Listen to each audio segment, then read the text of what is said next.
Kangen chat చేసుకోవడానికి కావాల్సిన పదార్థాలు ఒకసారి చెప్తాను. క్యాప్సికమ్ మనకి 3 కావాలి. యాక్చువల్గా క్యాప్సికంలోనే ఈ చాట్ని స్టఫ్ చేస్తారనమాట, గ్రిల్ చేస్తారు, అలాగే డైరెక్ట్గా తినేయచ్చు. నిజానికి మా దగ్గర కొంచెం పెద్దగా ఉన్నాయి క్యాప్సికమ్, కొంచెం చిన్న సైజ్ క్యాప్సికమ్ అయితే చాలా బాగుంటాయి. లేతగా ఉన్న చిన్న క్యాప్సికంలో స్టఫ్ చేసుకుంటే మటుకి అదిరిపోతాయి. నేను విజయవాడకి వెళ్ళినప్పుడు బెన్ సర్కిల్కి వెళ్తాం కదా, అక్కడ ఎప్పుడు కూడా బండి మీద ఇలా చిన్న చిన్న క్యాప్సికమ్స్ చాలా కనిపిస్తాయి. అసలు సీజన్తో సంబంధం లేకుండా ఎప్పుడు వెళ్ళినా కనిపిస్తే అక్కడ తెచ్చుకుంటాను అనమాట. మీకు కూడా ఎక్కడైనా చిన్నగా క్యాప్సికమ్ కనిపిస్తే తెచ్చుకోండి. దానికోసం విజయవాడ వెళ్ళాల్సిన అవసరం లేదు. ఎక్కడ కనిపిస్తే అక్కడ తెచ్చుకొని మంచి గుత్తి క్యాప్సికమ్ చేసుకుంటే బాగుంటుంది. మసాలా క్యాప్సికమ్ చేసుకున్నా బాగుంటుంది. ఇలా కంగన్ చాట్ చేసుకున్నా కూడా చాలా బాగుంటుంది. ఇప్పుడు నేను ఇందాక 3 రెసిపీలు చెప్పాను. కంగన్ చాట్ ఎలాగో నేను చేసి చూపిస్తున్నాను. గుత్తి క్యాప్సికమ్ కావాలి అన్న, మసాలా క్యాప్సికమ్ కావాలి అన్న రెసిపీ మీరు మమ్మల్ని అడగొచ్చు. మీకు స్క్రీన్లో కనిపిస్తున్న ఈ మెయిల్ ఐడికి మెయిల్ చేయండి. సో ఇప్పుడు మరి ఇక్కడ క్యాప్సికమ్ ఉంది, పుదీనా, కొత్తిమీర, పచ్చిమిర్చి, నిమ్మరసం, అది గ్రీన్ చట్నీ కోసం. అలాగే లోపల స్టఫింగ్ కోసం మనకి బ్రెడ్ క్రమ్స్, స్వీట్ కార్న్, జీలకర్ర పొడి, ధనియాల పొడి, చాట్ మసాలా, పసుపు, పచ్చిమిర్చి, కారం లోపలికి స్టఫింగ్కి కావాలి. అండ్ గార్నిష్ కోసం మనకి పెరుగు, స్వీట్ చట్నీ, దానిమ్మ గింజలు, సేవ్, అలాగే ఉడికించి పెట్టుకున్న బంగాళాదుంప. సో మరి ప్రాసెస్లోకి వెళ్దాం. ఫస్ట్ మనం లోపల స్టఫింగ్ రెడీ చేసుకుందాం. చిన్న ప్రాసెసే. స్టవ్ ఆన్ చేసి బంగాళాదుంపని రఫ్గా కట్ చేసుకుందాం.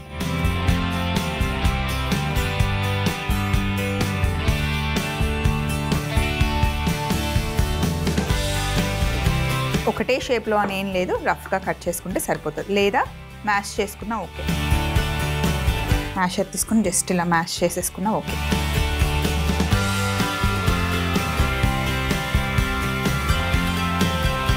చక్కగా మ్యాష్ చేసేసుకున్నాం. అలాగే పొయ్యి మీద గిన్నె పెట్టుకున్నాం కదా, ఇందులో కొంచెం నూనె వేద్దాం. మరీ ఎక్కువ ఆయిల్ అవసరం లేదు.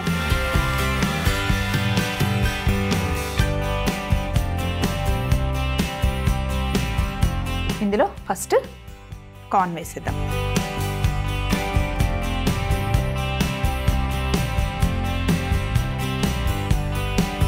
పచ్చిమిర్చి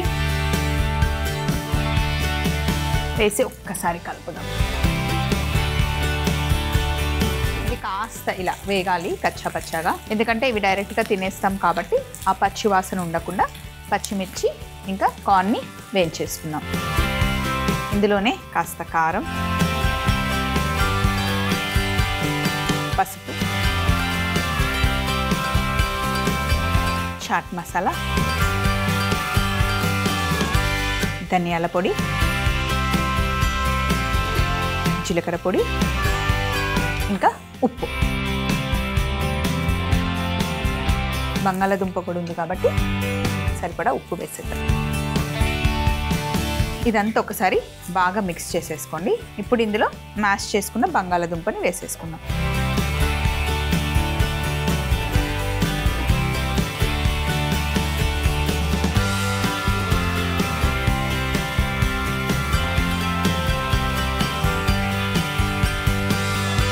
ఇదంతా బాగా ఫాస్ట్గా మిక్స్ చేసుకోవాలి, లేకపోతే డ్రైగా ఉంది కదా ఆ ఘాట్ వచ్చేస్తుంది.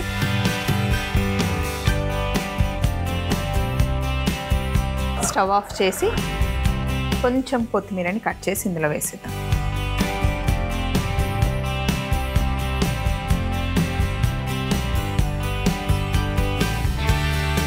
కట్ చేసిన కొత్తిమీర ఇందులో వేసేద్దాం. ఇప్పుడు మళ్ళీ ఒకసారి ఇలా మొత్తం బాగా మిక్స్ చేసుకుందాం. ఇది ఒకసారి టేస్ట్ చూసుకొని మీకు ఇంకొంచెం కారం కావాలన్నా, ఉప్పు కావాలన్నా ఇప్పుడు యాడ్ చేసుకోవచ్చు. కొంచెం మైల్డ్గా ఉంటేనే బాగుంటుంది. ఒక ముద్దలాగా అవ్వాలి. సో లోపల స్టఫింగ్ రెడీ అయిపోయింది. ఇప్పుడు ఇందులో మనం కొంచెం బ్రెడ్ క్రమ్స్ యాడ్ చేసుకోవాలి ఒక ముద్దలాగా అవ్వడానికి.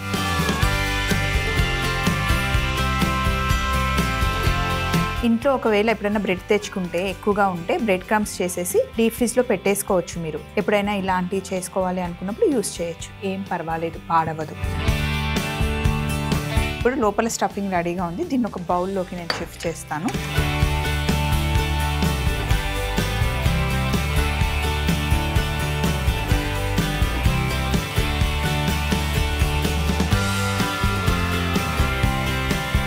సో ఇలా బౌల్లోకి షిఫ్ట్ చేసేసుకున్నాం కదా. ఇక్కడంతా ఎక్స్ట్రా సందడిగా ఉంది, ఇవన్నీ తీసేసి మనకి ఏం అవసరమో అవే ఉంచుకుందాం. సో ఇక్కడ లోపల స్టఫింగ్ రెడీగా ఉంది. అలాగే మనం గ్రీన్ చట్నీ కూడా చేసి పెట్టేసుకుందాం, ఒక పని అయిపోతుంది.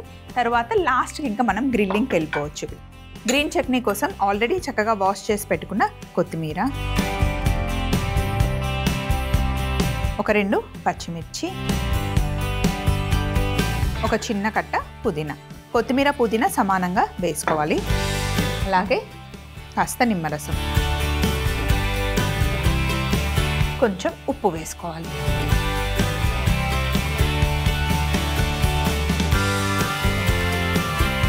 ఇందులో కొంచెం మనం వాటర్ వేద్దాం.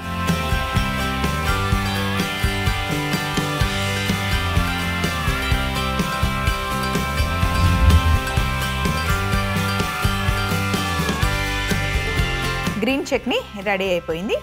ఇప్పుడు వీటి రెండింటి పక్కన పెట్టేసి క్యాప్సికమ్ తీసుకుందాం. ఇప్పుడు క్యాప్సికమ్ని పైన ఈ డిప్ప కట్ చేసుకోవాలంతే మనం.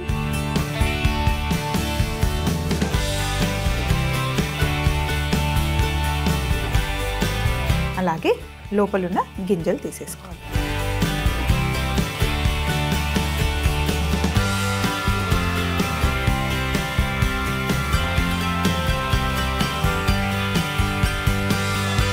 ఇలా ఓపెన్గా కట్ చేసుకోవాలన్నమాట.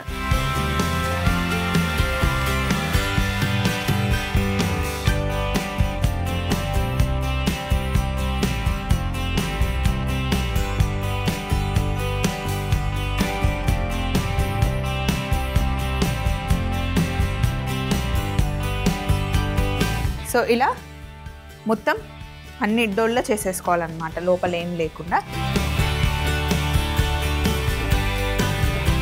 ఇప్పుడు మనం తయారు చేసుకున్న ఆలు స్టఫింగ్ ఉంది కదా, లోపల గట్టిగా నొక్కేసుకోండి ఫుల్గా. ఇలా ప్రెస్ చేసేయండి.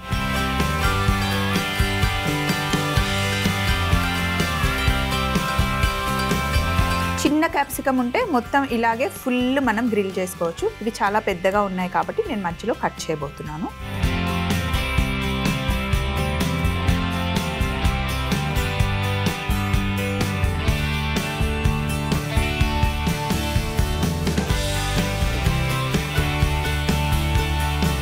చాలా టైట్గా స్టఫ్ చేసుకుంటే కట్ చేయడానికి ఈజీగా ఉంటుంది.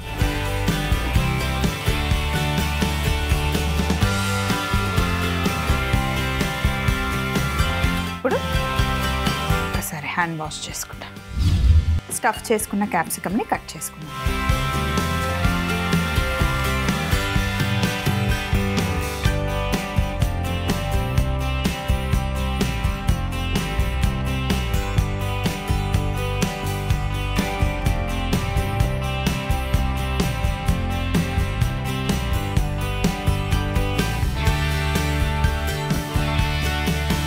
సో ఇప్పుడు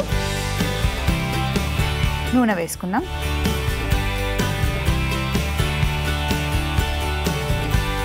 నూనె బాగా వేడెక్కిన తర్వాత మెల్లిగా నిదానంగా పెట్టుకొని 2 వైపులా మనం గ్రిల్ చేసుకోవాలి.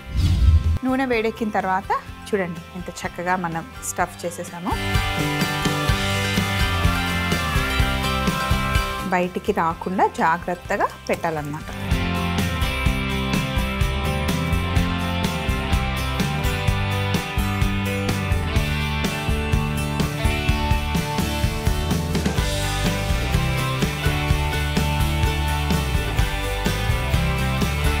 ఒక సైడ్ మంచి కలర్ వచ్చాక రెండో వైపు తిప్పుకోవాలన్నమాట. ఈ లోపల ఇప్పుడు మనం ఇక్కడ చేసి పెట్టుకున్న గ్రీన్ చట్నీని బౌల్లో వేసేసుకుందాం.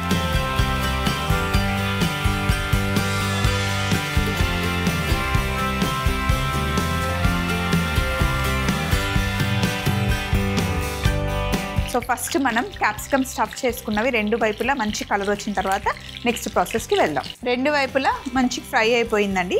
సో ఇప్పుడు వీటిని మనం బయటకు తీసుకోవడం. ఇటు మంచి కలర్ వచ్చింది, ఇటు మంచి కలర్ వచ్చింది, చూసారా? ఇప్పుడు ప్లేట్లోకి తీసుకోవడం.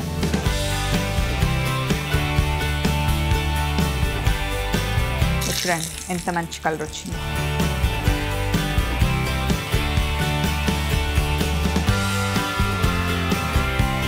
ఫైనల్ ప్లేటింగ్ ఎలా చేయాలి అంటే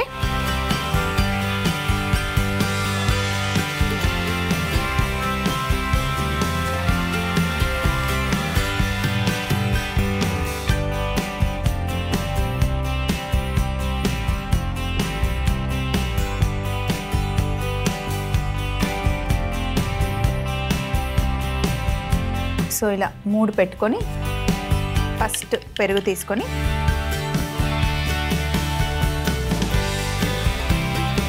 స్వీట్ పెరిగిది. సో ఫస్ట్ పెరుగు వేసుకోవాలి.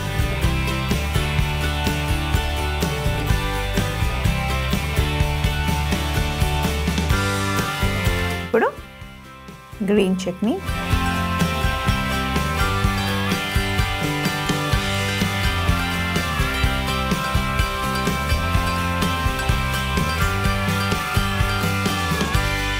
స్వీట్ చట్నీ,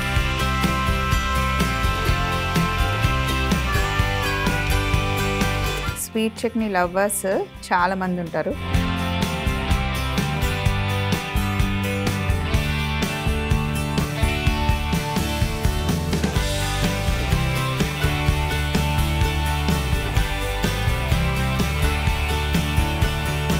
ఇప్పుడు సేవ్,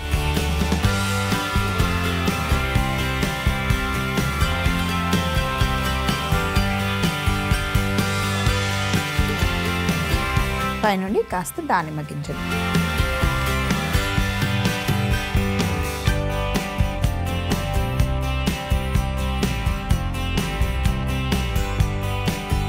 కంగన్ చాట్ రెడీ అయిపోయింది. కంగన్ చాట్ తయారీ విధానం: ముందుగా ఉడికించి పెట్టుకున్న బంగాళాదుంపని మ్యాష్ చేసి పక్కన పెట్టుకోవాలి. ఇప్పుడు పాన్ లో నూనె వేసి అందులో స్వీట్ కార్న్, పచ్చిమిర్చి, కారం, పసుపు, చాట్ మసాలా, ధనియాల పొడి, జీలకర్ర పొడి, ఉప్పు వేసి బాగా మిక్స్ చేసుకొని మ్యాష్ చేసుకున్న బంగాళాదుంప వేసి కలుపుకోవాలి. అందులో కొత్తిమీర, బ్రెడ్ క్రమ్స్ కూడా వేసి బాగా కలిపి పక్కన పెట్టుకొని ఇప్పుడు మిక్సీ జార్లో కొత్తిమీర, పచ్చిమిర్చి, పుదీనా, నిమ్మరసం, కాస్త ఉప్పు, నీళ్లు పోసి మిక్సీ పట్టుకొని గ్రీన్ చట్నీ రెడీ చేసుకోవాలి. తరువాత క్యాప్సికం పై కప్పు కట్ చేసి ముందుగా మనం తయారు చేసి పెట్టుకున్న బంగాళాదుంప మిశ్రమాన్ని మధ్యలో గట్టిగా స్టఫ్ చేసి మిడిల్లోకి కట్ చేసి 2 వైపులా మంచిగా గ్రిల్ చేసుకోవాలి. ఇలా గ్రిల్ చేసుకున్న వాటిని ప్లేట్లోకి తీసుకొని పైనుండి పెరుగు, green chutney, sweet chutney, save, దానిమ్మ గింజలతో గార్నిష్ చేసుకుంటే ఎంతో టేస్టీ అయిన కలర్ఫుల్గా ఉండే కంగన్ చాట్ రెడీ అవుతుంది.